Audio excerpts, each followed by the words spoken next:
Joshua 8. I read from the Institute for Scripture Research, the ISR, because it takes a direct translation from Hebrew to English, Greek to English, and Aramaic to English. Yah is a very jealous El. He doesn't even want the names of idols or mighty ones to come to our lips, and his son Yehoshua died on a stake for the sins of all of humanity over 2,000 years ago. And the letter J is about 600 years old. And Yehoshua in English is Joshua. And Yah is the El. Did I mention he was a jealous El? Very jealous El.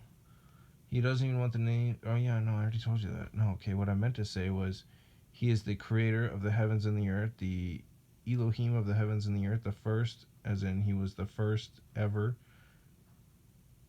And that he'll be the last when this earth gets destroyed. He'll still be there as in the last, and the only as in everything else everyone else worships are just something a man made.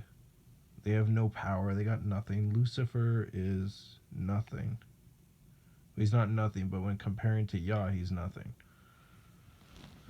To us, he's too powerful, but for Yah, he's nothing. Joshua 8.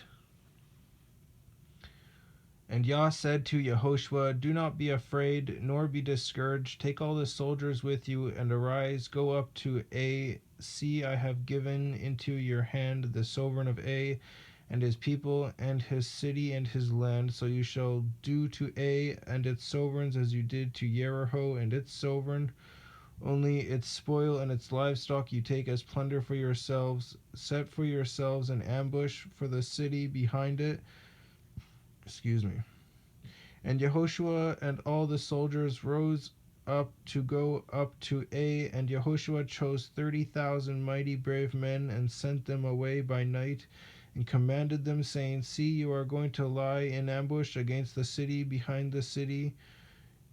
Do not go very far from the city, but all of you shall be prepared, while I and all the people who are with me approach the city. And it shall be when they come up against us as formerly, that we shall flee before them, and they shall come out after us till we have drawn them from the city, as though saying, they are fleeing before us as formerly, and we shall flee before them. Then you shall rise from the ambush and seize the city, and Yah your Elohim shall give it into your hand. And it shall be when you capture the city that you burn the city with fire. Do according to the word of Yah. See, I have commanded you. And Yehoshua sent them out, and they went to lie in ambush and stayed between Beth-el and A, on the west side of A. But Yehoshua stayed that night in the midst of the people. And Yehoshua rose up early in the morning and inspected the people, and went up, he and the elders of Israel, before the people of A. And all the soldiers who were with him went up and drew near, and came before the city, and camped on the north side of A, with the valley between them and A. And he took about 5,000 men, and set them in ambush between Beth-el and A, on the west side of the city. So they stationed the people, all the army that was on the north of the city, and its rear guard on the west side of the city. And Yehoshua went that night into the midst of the valley. And it came to be, when the sovereign of A saw it, that the men of the city hastened and rose up early, and went out against Israel to battle, he and all his people, at an appointed place before the desert plain. But he did not know that there was an ambush against him behind the city. And Yehoshua and all Israel let themselves be beaten before them, and fled by the way of the wilderness. And all the people who were in A were called together to pursue them. And they pursued Yehoshua, and were drawn away from the city. So there was not a man left in A or Bethel who did not go out after Israel. And they left the city open and pursued Israel. And Yah said to Yehoshua, stretch out the spear that is in your hand toward A, for I give it into your hand. And Yehoshua stretched out the spear that he had in his hand toward the city, and the ambush rose up quickly from their place, and they ran at the stretching out of his hand, and entered the city, and took it, and hastened to burn the city with fire. And the men of A looked behind them, and saw the smoke of the city rising to the heavens. And there was no power in them to flee this way or that way, for the people who had fled in the wilderness to the wilderness turned back on the pursuers. And then Yehoshua and all Israel saw that the ambush had captured the city, and that the smoke of the city went up. They turned back and struck the men of A. The others also came out of the city against them. So they were in the midst of Israel, some on this side and some on that side, and they struck them until none were left and none had escaped.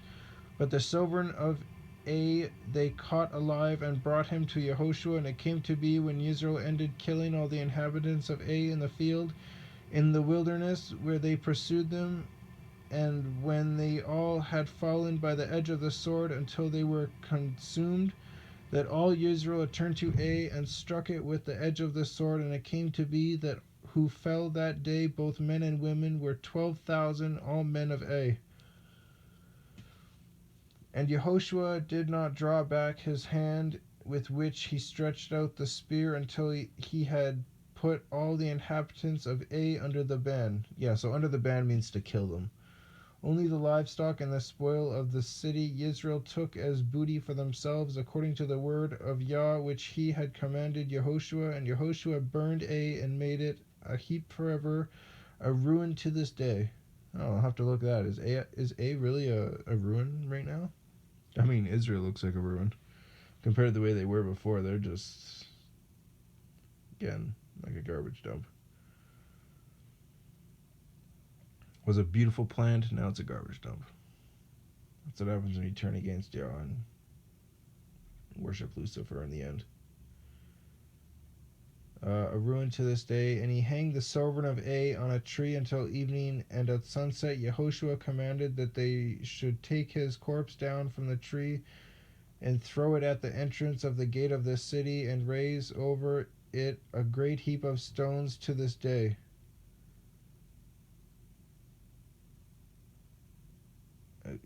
Wait, are they trying to say that the city was completely heaped of stones? Or was it just the guy's body?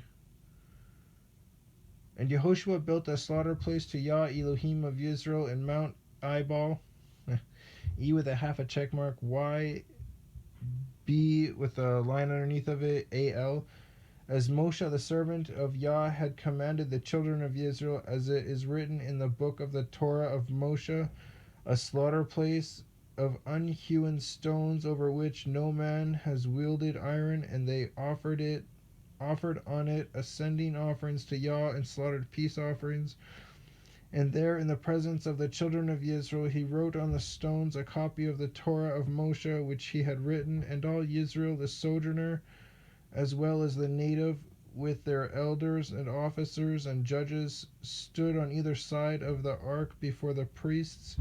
The Levites who bore the ark of the covenant of Yah, half of them were in front of Mount Gerizim, Gerizim,